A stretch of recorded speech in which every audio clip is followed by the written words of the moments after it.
బాపట్ల జిల్లా రేపల్ల నియోజకవర్గంలో బరితెగించాడు ఒక టీడీపీ నేత. నగరం మండలం బోరమాదిగపల్లిలో జగనన్న కాలనీని కబ్జా చేశాడు టీడీపీ నేత హరిబాబు. జగనన్న కాలనీలోని పేదల ఇళ్ల ప్లాట్ల హద్దురాళ్లు ధ్వంసం చేసి జగనన్న కాలనీ మొత్తం దుక్కి దున్ని మినప్పంట సాగు చేశాడు హరిబాబు. 69 మంది నిరుపేదలకు గత వైఎస్ఆర్సీపీ ప్రభుత్వ హయాంలో ఇచ్చిన ఇళ్ల స్థలాలను కబ్జా చేశాడు టీడీపీ నేత.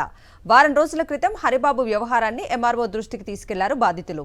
రెవెన్యూ మంత్రి అనగాని సత్యప్రసాద్, ఆయన సోదరుడు శివప్రసాద్ అండతోనే కబ్జాదారుడు హరిబాబుపై అధికారులు చర్యలు తీసుకోవటం లేదని బాధితులు ఆరోపిస్తున్నారు.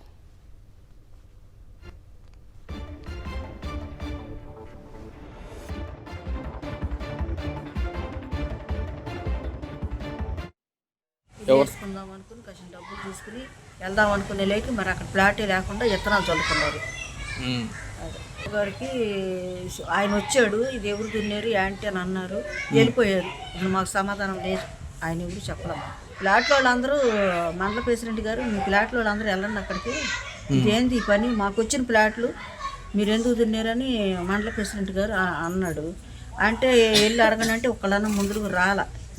అది మాకు ఇప్పుడు ఎవరి ప్లాట్ ఆడుందో తెల్లతల్ల రాళ్ళు పీకేసేసారు, మొత్తం పీకేసి దున్నేసి మినుము వేసారా? మినుము వేసుకున్నారు, మినుములు చల్లుకున్నారు విత్తనాలు. జగనన్న ప్లాట్లో నాకు ప్లాట్ వచ్చింది, 27 నెంబరు. నా పేరు దున్నా శ్రావణి. ఇల్లు మరి కట్టించుకుందామని అనుకున్నాం. వాస్తవానికి మరి అయితే దున్నేశారు కదా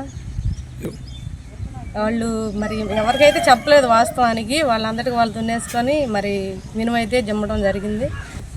అదేం వాళ్ళందరికీ ఇష్టం, వాళ్ళు ఇష్టం వచ్చినట్టు దున్నేసుకొని విత్తనాలు జిమ్మేసేసారు. ఇక్కడ అడగటానికేమో ఎవరికి ఇది లేదనమాట, వాళ్ళ సామ్రాజ్యం ఎక్కువగా ఉండేది. ప్రస్తుతానికి ఇసుక తోలించామండి. మరి తర్వాత మరి తేలితే కానీ ఏదన్నా చేసుకోవడానికి బాగుంటుంది. కట్టుకోవాలని అనుకుంటున్నాం సార్. కట్టుకోవాలనుకుంటే మా దాంట్లో దున్నేసేసి మా రాళ్ళు కూడా తీసేసేసి చేశారు. మాకు వాళ్ళని అడిగితే, అధికారులను అడిగితే మీటింగ్ పెడతానన్నారు, పెట్టారు కానీ పట్టించుకోలేదు. ఊళ్ళు మమ్మల్ని పట్టించుకోలేదు. ఎంఆర్ఓ గారి దగ్గరికి మేము ఎంఆర్ఓ గారు వస్తే అడిగాం సార్. అడిగాం కానీ చూస్తామన్నారు, పట్టించుకోలేదు. అట్లా ఉంది సార్. ఆ భూమి మాకు అప్పచెప్తే మేము ఇల్లు కట్టుకుంటాం సార్. ఇక ఇదే అంశానికి సంబంధించిన పూర్తి అప్డేట్స్ ని అందించడానికి మా ప్రతినిధి అశోక్ లైవ్ లో జాయిన్ అవుతున్నారు. అశోక్,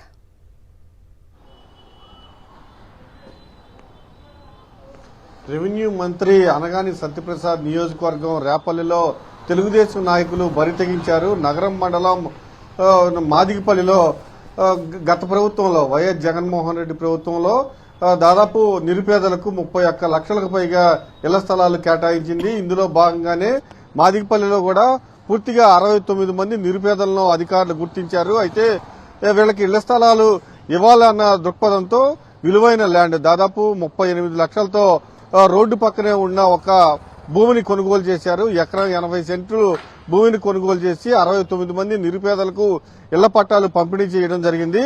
అయితే ఈ కూటమి ప్రభుత్వం అధికారంలోకి రాగానే ఆ గ్రామానికి చెందిన తెలుగుదేశం నాయకుడు హరిబాబు ఒకసారిగా మొన్నటి వరకు ఒక 30 సెంట్లతో వరి పంట వేశారు. ఇప్పుడు మినుము పంట దాదాపు మొత్తం ఆ రాళ్లు ఏవైతే నిరుపేదలకు ఇచ్చిన ప్లాట్ల హద్దుల రాళ్లు ఉన్నాయో ఆ హద్దుల రాళ్లు మొత్తాన్ని పీకేసి మొత్తం ఎకరం 80 సెంట్లలో పూర్తిగా ఆయన దుక్కు దున్నేశారు. ఆయన ఇప్పుడు మినప పంట సాగు చేసుకుంటూ ఉన్నారు. అయితే పూర్తిగా నా వెనక అనగాని సత్యప్రసాద్ ఉన్నారు.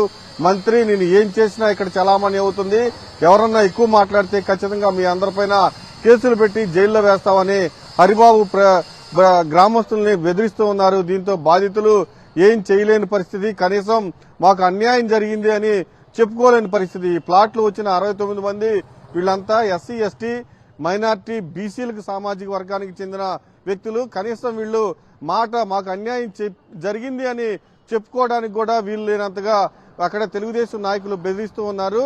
అయితే పూర్తి స్థాయిలో వారం రోజుల క్రితం రెవెన్యూ సదస్సులు జరిగాయి. ఆ రెవెన్యూ సదస్సులకి నగరం తహసీల్దార్ అటెండ్ అయ్యారు ఇదే గ్రామంలో.